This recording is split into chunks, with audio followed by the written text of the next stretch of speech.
ওয়ো হোটেলের একটা নতুন রিভিউ এসছে, সেই ব্যাপারে আমি আপনাদের একটু জানাচ্ছি। অনেকেই হয়তো জানেন, ইনফ্যাক্ট আমি অনেকটা লেটে জেনেছি। ওয়ো হোটেলের নতুন নীতি সম্পর্কে যা খবর পেলাম, আর সেটা হলো নিরাপত্তা ও দায়িত্বশীল আতিথেয়তার প্রতিশ্রুতি হিসেবে ওয়ো তাদের হোটেল বা আবাসে রুম বুকিংয়ের ক্ষেত্রে কিছু নতুন নিয়ম আনছে এবং সেই নিয়ে কড়াকড়ি লাঘব করতে শুরু করে দিয়েছে অলরেডি এই নিউ ইয়ার থেকেই, মানে 2025-এর একদম শুরুর লগ্ন থেকে, জানুয়ারি থেকেই। হ্যাঁ, ঠিকই ধরেছেন, থাম্বনেলে তো আছেই, তাও আমার মুখ দিয়ে শুনে নিন।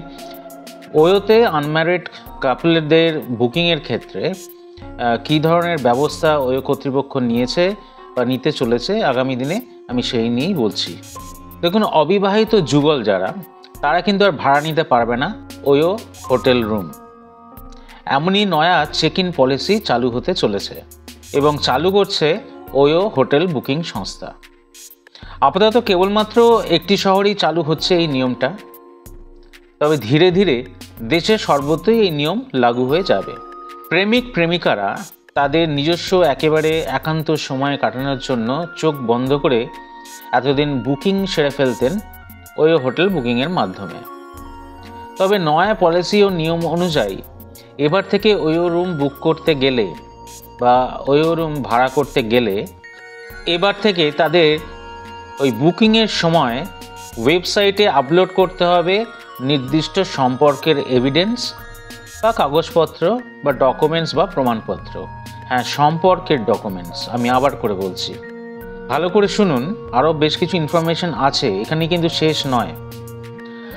এই নয়া বছর থেকে বা নতুন বছর থেকেই পলিসি চালু করার সিদ্ধান্ত অলরেডি নিয়েছে এই ওয়ো সংস্থাটি। কোন শহরে আপাতত চালু হলো, ভারতে এখন একটি শহরেই চালু হয়েছে, এই নিয়ে আমি একটু পরেই আপনাদের বলবো। এবার থেকে অনলাইন ওয়ো হোটেলে রুম বুকিং করার সময় সম্পর্কের প্রমাণপত্র, আবার বলছি সম্পর্কের প্রমাণপত্র বা এভিডেন্সিয়াল ডকুমেন্টস আপলোড করার ম্যান্ডেটরি অপশানটা কিন্তু দেখতে পাবেন। সেখানে নির্দিষ্ট সম্পর্কের ডকুমেন্টস আপলোড করলে তবেই কিন্তু রুম মিলবে। তা না করলে অবিবাহিত যুগলরা হোটেলে রুম চেক ইন করতে পারবেন না। কোনো কিছুর মাধ্যমেই কারোর কোনো প্রভাব খাটবে না এবং কোনো রাজনৈতিক প্রভাবও এক্ষেত্রে খাটবে না। এবং যেটা আরও গুরুত্বপূর্ণ ব্যাপার, ওয়ো হোটেল কর্তৃপক্ষ এই ব্যাপারে কিন্তু নজরদারি চালাবে তাদের হোটেলে বলে জানা যাচ্ছে।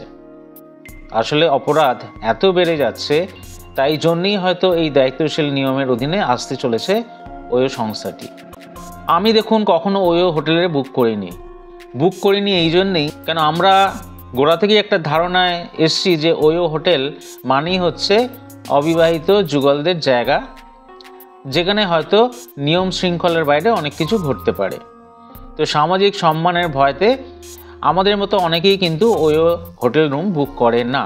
এখন যদি কোনো অপশান না থাকে, সেক্ষেত্রে যদি কোনো সিজনে সমস্ত হোটেল বুক হয়ে যায়, তখন অবশ্যই আমাদের ওয়ো হোটেল রুম বুক করার জন্য দৌড়তে হয়।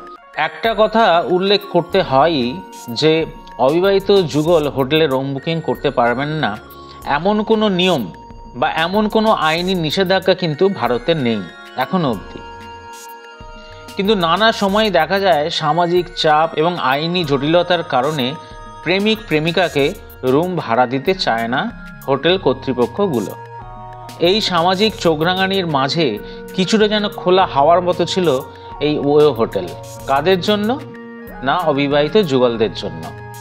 অনায়াসেই অবিবাহিত যুগলরা একান্তে তাদের নিরিবিলি সময় কাটানোর জন্য পেয়ে যেত এই ওয়ো রুম।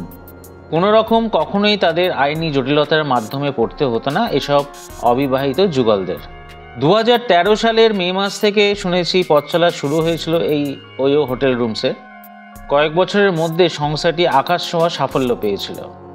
অপেক্ষাকৃত কম্পিটিটিভ প্রাইসে এবং আইনি জটিলতা ও ঝামেলা সামলে নিয়ে অবিবাহিত যুগল যারা, তাদেরকে রুম দেওয়ার পলিসি রাতারাতি জনপ্রিয় হয়ে উঠেছিল এই ওয়ো সংস্থার মাধ্যমে। আচমকাই তাদের এই বহু চর্চিত পলিসিতে বদল আনার সিদ্ধান্তে হতবাক হয়তো অনেকেই।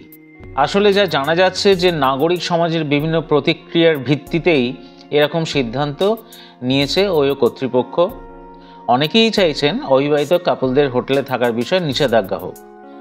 সব কিছু খতিয়ে দেখেই এই নতুন পলিসি আনার সিদ্ধান্ত নিয়েছে ওয়ো কর্তৃপক্ষ। আপাতত কেবলমাত্র উত্তরপ্রদেশের মিরাট শহরে চালু হচ্ছে এই নিয়মটি।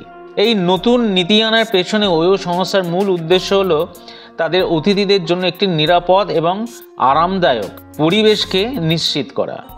ছাত্রছাত্রী, ব্যবসায়ী, সোলো ট্রাভেলার সহ সকলের জন্য নিরাপত্তা নিশ্চিত করা এই নীতির অন্যতম প্রধান লক্ষ্য বলে জানা যাচ্ছে। ওয়ো কর্তৃপক্ষ কিছু নতুন উদ্যোগ নিয়েছে। একটা হচ্ছে ছাত্রছাত্রীদের জন্য বিশেষ উদ্যোগ। ওয়ো সংস্থার নতুন নীতিতে ছাত্রছাত্রীদের নিরাপত্তার বিষয়টি বিশেষভাবে গুরুত্ব পেয়েছে বলে জানা যাচ্ছে। বর্তমানে অনেক ছাত্রছাত্রী পড়াশোনা বা অন্যান্য কাজের জন্য দূরবর্তী স্থানে গিয়ে তারা থাকেন। ওয়ো হোটেলের নতুন নীতি সেই ছাত্রছাত্রীদের জন্য নিরাপদ এবং আরামদায়ক পরিবেশ তৈরি করতে সাহায্য করবে। তবে অবশ্যই একটা বিশ্বাসযোগ্যতার যতক্ষণ না পৌঁছায় ততক্ষণ মনে হয় না আমার যে ওয়ো হোটেল কর্তৃপক্ষের সর্বসাফল্য আসবে। কারণ এতদিন যেহেতু এটা অবিবাহিত যুগলদের জন্য ছিল, ছাত্রছাত্রীদের গার্জেন যারা হবে তাদের মধ্যে বিশ্বাসযোগ্যতা আসতে হয়তো একটু দেরি হবে। তবে উদ্যোগটা সাধুবাদ জানিয়েছে অনেকেই। এছাড়াও সোলো ট্রাভেলার যারা, তাদের জন্য কিন্তু সমান নিরাপত্তার দিকটা চিন্তা করছে নাকি ওয়ো কর্তৃপক্ষ। সোলো ট্রাভেলারদের জন্য ওয়ো হোটেলের নতুন নীতি একটি বিশাল ইতিবাচক পদক্ষেপ হবে যদি এটা হয়। একা ভ্রমণ করার সময় নিরাপত্তা একটি বড় বিষয় হয়ে দাঁড়ায়। ওয়ো সংস্থা তাদের জন্য এমন একটি পরিবেশ তৈরি করার জন্য প্রতিশ্রুতিবদ্ধ হয়েছে যেখানে তারা নির্ভয়ে থাকতে পারে এবং ঘুরে বেড়াতে পারে। এছাড়াও নাগরিক সমাজ এবং আইন প্রণয়নকারীদের চাহিদা অনুসারে কিন্তু তারা তাদের নতুন নিয়ম লাঘব করতে চলেছে। নাগরিক সমাজ কি চাইছে এবং আইন প্রণয়নকারী যারা, তাদেরকে পাশে রেখে এই নতুন নিয়মটা চালু করতে চলেছে। তারা বিশ্বাস করে যে একটি দায়িত্বশীল আতিথেয়তা ব্যবস্থা শুধুমাত্র অতিথিদের নিরাপত্তা নিশ্চিত করে না, বরং সামাজিক এবং আইনি কাঠামোর মধ্যে সামঞ্জস্যপূর্ণ সেটা হওয়াটাও জরুরি। এখন তো এই নতুন নিয়মগুলো কার্যকরী হচ্ছে। ওই সংস্থা তাদের নতুন নীতির কার্যকারিতার নিয়মিত পর্যালোচনা করার জন্য এর পরবর্তী পর্যায়ক্রমে তারা চিন্তা করবে। যাই হোক, শেষমেশ একটা কথা বলে যেতে চাই যে ওয়ো হোটেলের নতুন নীতির প্রতি অতিথিদের প্রতিক্রিয়া ইতিবাচকই থাকবে। অনেক অতিথি অলরেডি জানিয়েছেন এবং আমাদের তরফ থেকেও আমরা এই নীতিকে ইতিবাচক হিসেবে মনে করছি। ছাত্রছাত্রী এবং সোলো ট্রাভেলাররা বিশেষ করে এই নীতিকে স্বাগত জানিয়েছেন অলরেডি।